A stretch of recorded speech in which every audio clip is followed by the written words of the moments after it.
بسم اللہ الرحمن الرحیم الحمد للہ والصلاة علی اہلہا اما بعد۔ اب تک بات چل رہی تھی کہ شوہر کے ذمہ عورت کے کیا حقوق ہے۔ اب درمیان میں باب کا نمبر ہے 90۔ باب کا عنوان ہے باب المرأة راعیۃ فی بیت زوجہا۔ حضرت امام بخاری رحمۃ اللہ علیہ اب عورت کو سمجھا رہے ہیں کہ عورت شوہر کے گھر میں ایک نگران کی حیثیت رکھتی ہے، یعنی چونکہ شوہر گھر میں ہر وقت نہیں رہتا، بیوی رہتی ہے، اس لیے بیوی کی ذمہ داری ہے کہ اس کے مال کی حفاظت کرے، بیوی اس کے بچوں کی حفاظت کرے، گھر کی دوسری چیزیں ہیں اس کی حفاظت کرے، گھر میں صفائی رکھے، وہ اس کی عزت ہے۔ خلاصہ کلام یہ ہے کہ بیوی شوہر کی عزت ہوا کرتی ہے، اس لیے وہ اس عزت کی حفاظت کرے۔ مثال کے طور پر کسی اور سے اپنا رشتہ جو ہے قائم نہ کرے، اس طرح کی اور بھی چیزیں ہیں۔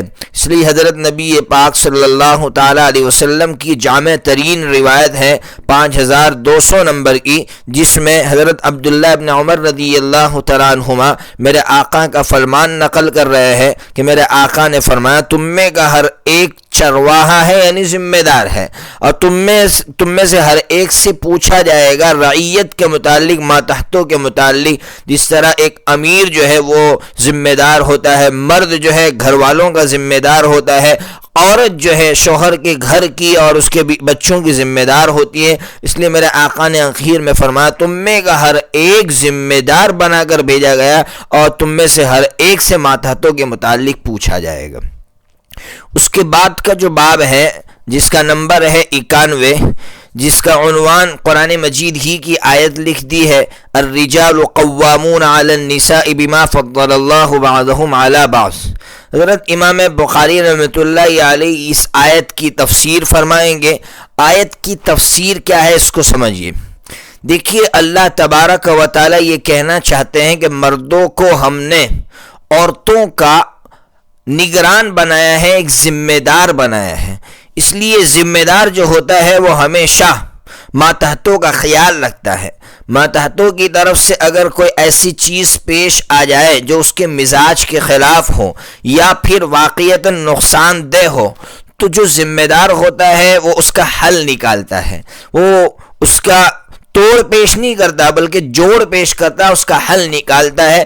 اس لیے اللہ تبارک و تعالی نے مرد سے یہ کہا کہ اگر تجھے ایسا لگتا ہے کہ میری بیوی نافرمان ہے تو یاد رکھیے اس کا حل اسلام میں طلاق نہیں ہے۔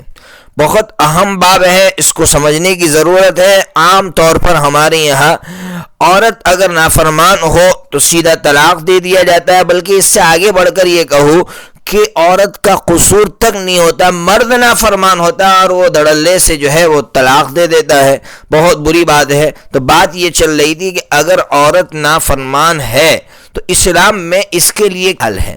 پہلا حل قرآن مجید نے پیش فرمایا، فَعِظُوهُنَّ، اس عورت کو نصیحت کرو، خود سمجھاؤ، اچھے لوگوں کے ذریعے سے اس کو بات کہلواؤ تاکہ وہ بات سمجھ جائے اور وہ سمجھے شوہر کس کا نام ہے اور یہ نعمت کتنی بڑی نعمت ہے اللہ تبارک و تعالیٰ کی طرف سے۔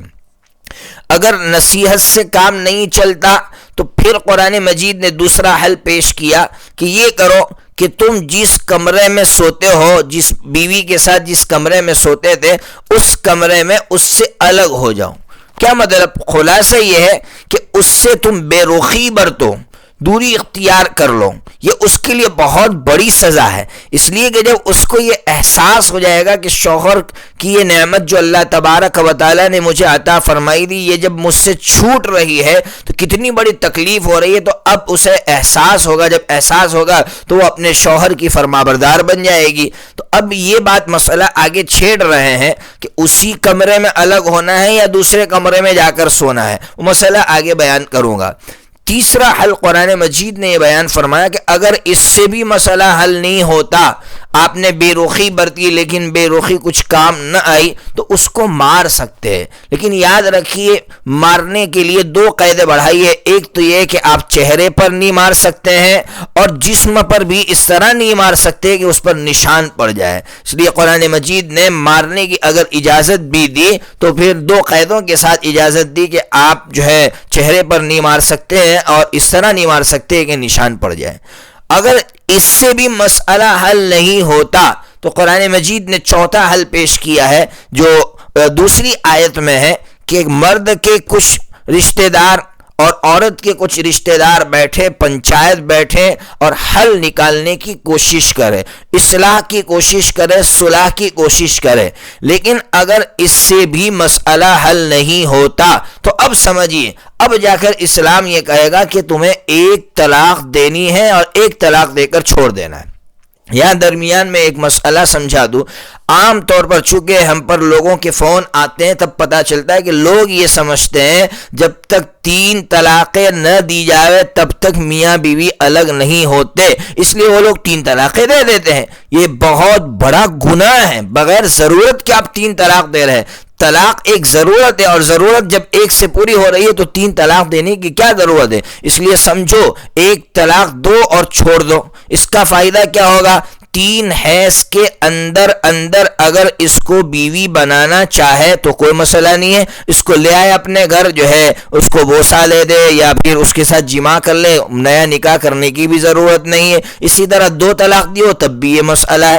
اور اگر 3 حیض گزر گئے تب بھی فائدہ یہ ہوگا کہ یہ اس سے دوبارہ نکاح کر سکتا ہے، حلالے کی ضرورت نہیں ہوگی. یعنی یہ ایسا ضروری نہیں ہوگا کہ ایک عورت کسی اور سے نکاح کرنے کے بعد وہ اس کو طلاق دے، آپ کے نکاح میں اس کی کوئی ضرورت نہیں پڑے گی.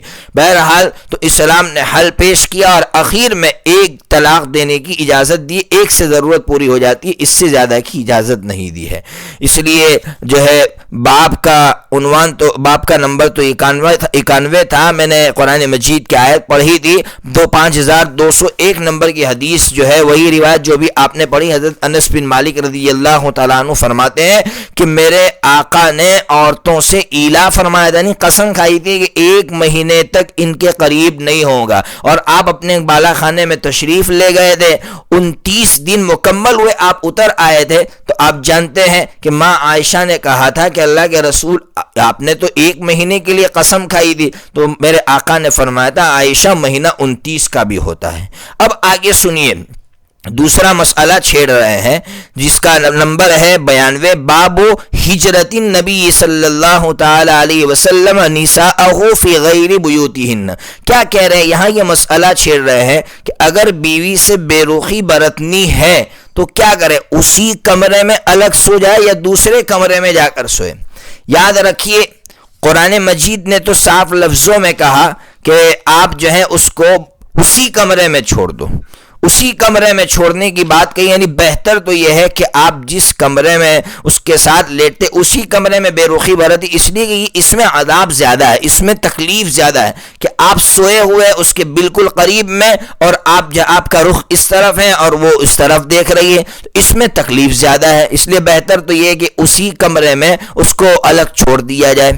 لیکن حضرت امام بخاری رحمۃ اللہ علیہ فرماتے ہیں کہ دوسرے گھر میں بھی چھوڑ سکتے ہیں. یاد رکھیں امام بخاری رحمۃ اللہ علیہ کی رائے جو ہے وہ یہ تھی کہ امام بخاری یہ کہہ رہے ہیں کہ دوسرے گھر میں چھوڑے، لیکن حضرت امام بخاری رحمۃ اللہ علیہ سے یہاں تسامح ہو رہا ہے، غلطی ہو رہی ہے، چوک ہو رہی ہے. کیوں؟ حضرت امام بخاری رحمۃ اللہ علیہ یہ سمجھ رہے ہیں کہ حضور نے چونکہ دوسرے کمرے میں جا کر عورتوں کو الگ کر دیا تھا، یعنی خود دوسرے کمرے میں جا کر سو گئے تھے، اس لیے دوسرے کمرے میں الگ ہونا چاہیے، عورتوں کو چھوڑنا چاہیے. لیکن حضرت سے یہ چوک ہو رہی ہے. چوک اس لیے ہو رہی ہے کہ میرے آقا جو الگ کمرے میں جا کر الگ ہوئے تھے اس کی وجہ یہ تھی کہ 9 بیویاں تھی. کس کے کمرے میں کس کو الگ کرتے؟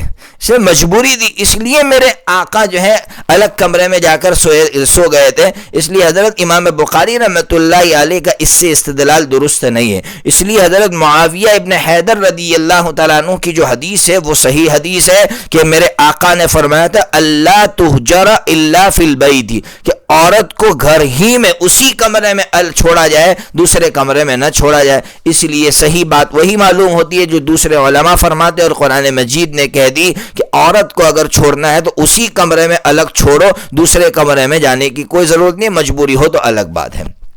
امام بخاری رحمۃ اللہ علیہ سے یہاں چوک ہو رہی ہے۔ امام بخاری رحمۃ اللہ علیہ حدیثیں پیش کر رہے 5202 نمبر کی حدیث، جس میں وہی واقعہ بیان فرما رہے ہیں۔ ام سلمہ رضی اللہ تعالی عنہا وہی بات بیان فرما رہی ہے کہ میرے آقا صلی اللہ تعالی علیہ وسلم نے ایلا فرمایا تھا، قسم کھا لی تھی، اور پھر جو ہے میرے آقا 29 دن کے بعد تشریف لائے تھے۔ اس کے بعد کی جو روایت ہے 5203 نمبر کی حدیث، اس میں بھی وہی واقعہ ہے کہ حضرت سیدنا عمر فاروق رضی اللہ عنہ کو جب خبر ہوئی تھی تو مسجد میں تشریف لے گئے تھے، دیکھا تھا کہ مسجد لوگوں سے بھری ہوئی ہے، لوگ رو رہے ہیں، میرے آقا کی خدمت میں حاضر ہوئے تھے۔ میرے آقا سے پوچھا تھا، میرے آقا نے فرمایا تھا میں نے طلاق نہیں دیے، لیکن میرے آقا نے قسم کھا لی تھی کہ میں 1 مہینے کے لیے ان کے قریب نہیں ہوں گا۔ بہرحال تو خلاصہ آپ سمجھ گئے کہ حضرت امام بخاری رحمۃ اللہ علیہ کا نظریہ یہ ہے کہ چھوڑنا ہو تو دوسرے کمرے میں چھوڑے، لیکن جمہور علماء خود قرآن مجید کا بیان یہ ہے کہ اسی کمرے میں آپ اس کو الگ کر دیں۔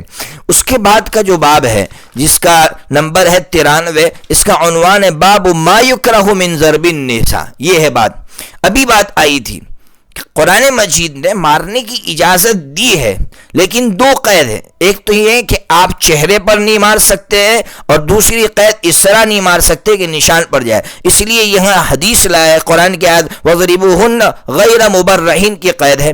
پھر جو حدیث لایا 5204 نمبر کی حدیث، جس میں حضرت عبداللہ ابن زمعہ رضی اللہ تعالیٰ عنہ میرے آقا کا فرمان نقل کر رہے ہیں کہ میرے آقا نے فرمایا تم میں کا کوئی اپنی بیوی کو غلام کے مارنے کی طرح نہ مارے، غلام نوکر کو مارتے تھے۔ پھر میرے آقا نے فرمایا عجیب بات یہ ہے کہ وہ شوہر کتنا بے غیرت ہے کہ اس کو مارتا ہے، پھر رات میں اسی دن رات میں جا کر اس سے جماع کرتا ہے، کتنا بے حیا بے شرم ہے، بے غیرت ہے۔ اس لیے عورت کو مارا نہ جائے، اس سے آپ فائدہ اٹھاتے ہیں، وہ آپ کے سارے کام کاج کرتی ہے، آپ کے بچوں کو سنبھالتی ہے، اور پھر آپ اس پر ہاتھ اٹھاتے ہیں، اس کی اجازت نہیں۔ اگر وہ نافرمان ہے تو اتنی حد تک ہے جو قرآن مجید نے بیان کی ہے۔ آگے جو ہے 94 نمبر کا باب ہے، اس میں امام بخاری رحمۃ اللہ علیہ یہ فرما رہے ہیں لا تطیع المرأة زوجها فی معصیۃ، کہ ابھی بات یہ چل رہی تھی کہ عورت کا فرما بردار ہونا ضروری ہے، وہ ہر کام میں شوہر کی فرما بردار ہو، لیکن اگر شوہر گناہ کا کام کرنے کا حکم دے تو پھر اس کی اطاعت نہیں کی جائے گی۔